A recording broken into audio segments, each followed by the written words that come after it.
Bismillahirrahmanirrahim.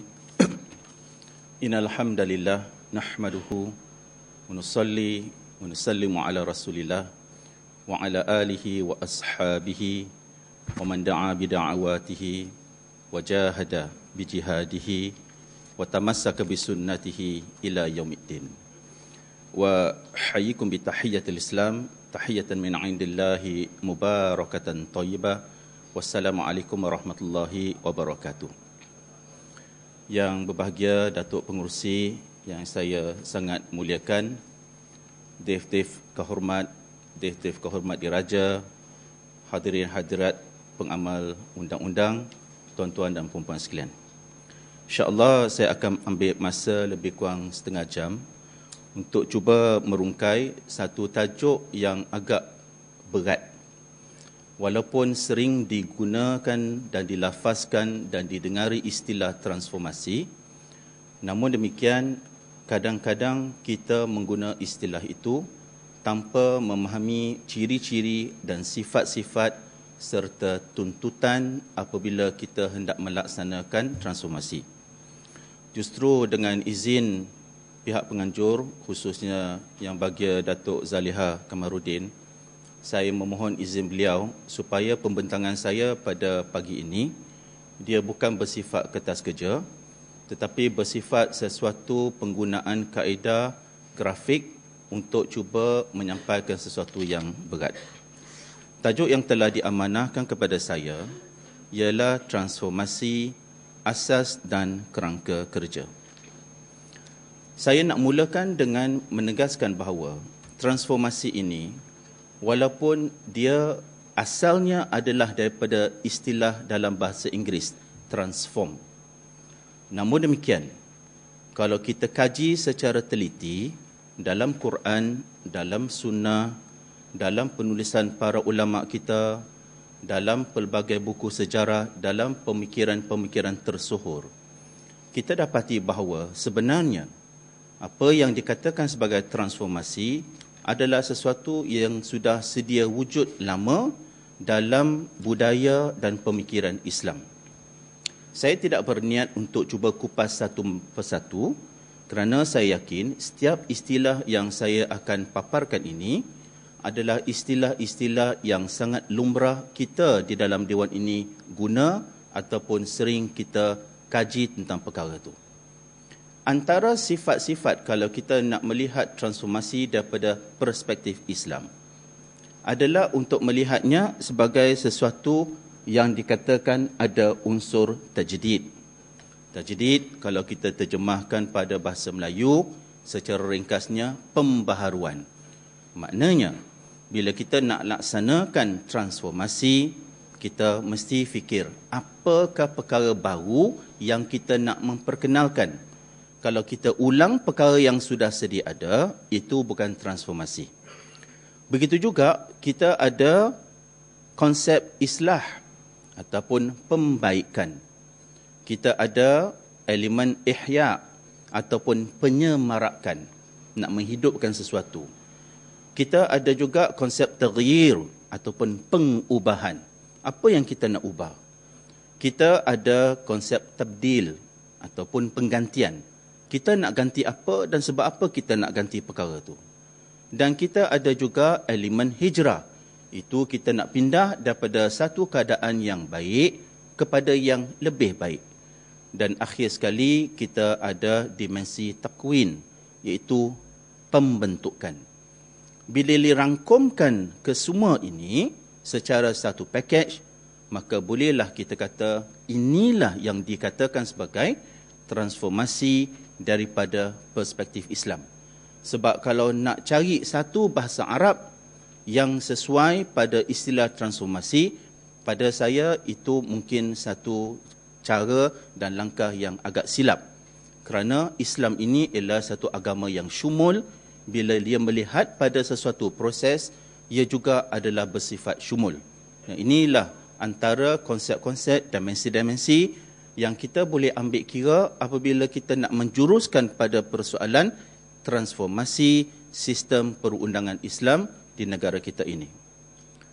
Seterusnya, tuan-tuan dan puan-puan sekalian, kita kena akur dan terima hakikat. Macam mana pun indah pelan transformasi itu, yang akan melaksanakan dan menguruskan ini ialah manusia. Justru daripada perspektif Islam, kita kena ingat bahawa sekiranya sesuatu pelan transformasi kita hendak berjaya, maka mesti mula dengan kita menilai setakat mana kualiti insan-insan yang terlibat. Sama ada insan itu adalah penggubal program, ataupun pelaksana, ataupun pemantau, ataupun pengurus, ataupun penilai.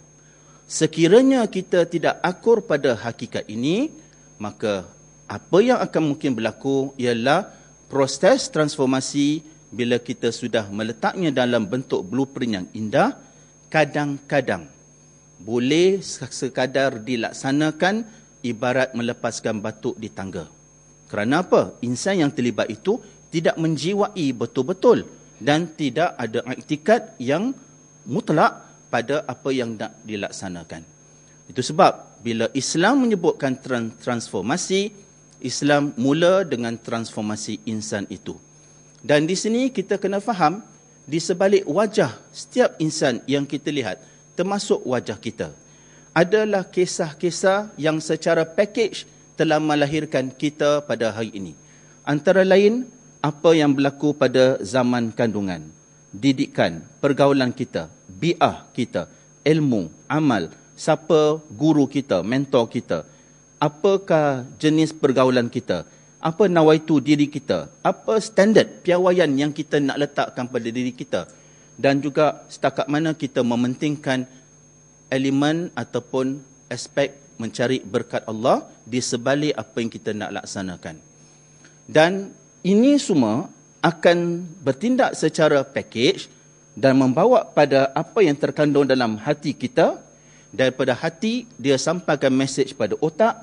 Otak akan sampaikan signal-signal pada tindakan.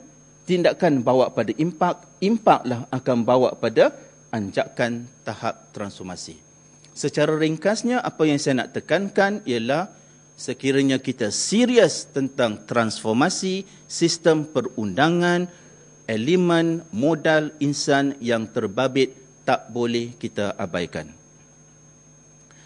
Seterusnya, tuan-tuan dan puan-puan sekalian, bila kita sebut tentang transformasi, maka selalu kita dengar istilah melaksanakan, memulakan dengan ada inisiatif.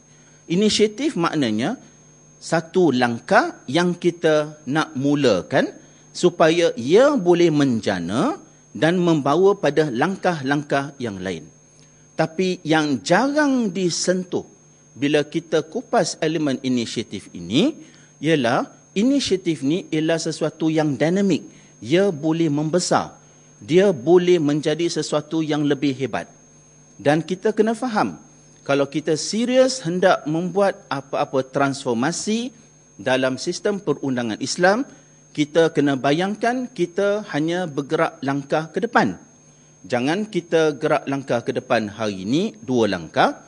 10 tahun akan datang, kita langkah balik 3 langkah ke belakang.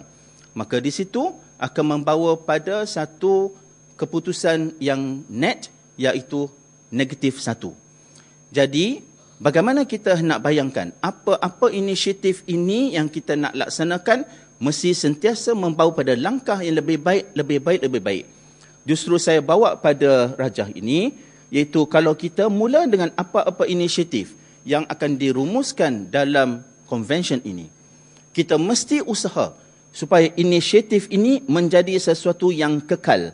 Ini yang saya letak simbol rumah, dia wujud. Maknanya kita tidak mahu sesuatu yang bersifat sementara. Dan apabila ia menjadi sesuatu yang kekal, perkara yang kekal ini mesti memangkinkan perkara-perkara lain. Mesti menghasilkan spin-offs, putaran-putaran, sampingan yang boleh terhasil daripada asalnya inisiatif awal itu. Dan pemangkin ini pula mesti kita sasarkan untuk menjadi kita punya indikator pencapaian. Dan kita mesti berusaha untuk pastikan indikator pencapaian ini akan satu hari menjadi kita punya standard ataupun piawaian Dan piawaian ini pula mesti merupakan satu perkara yang tetap.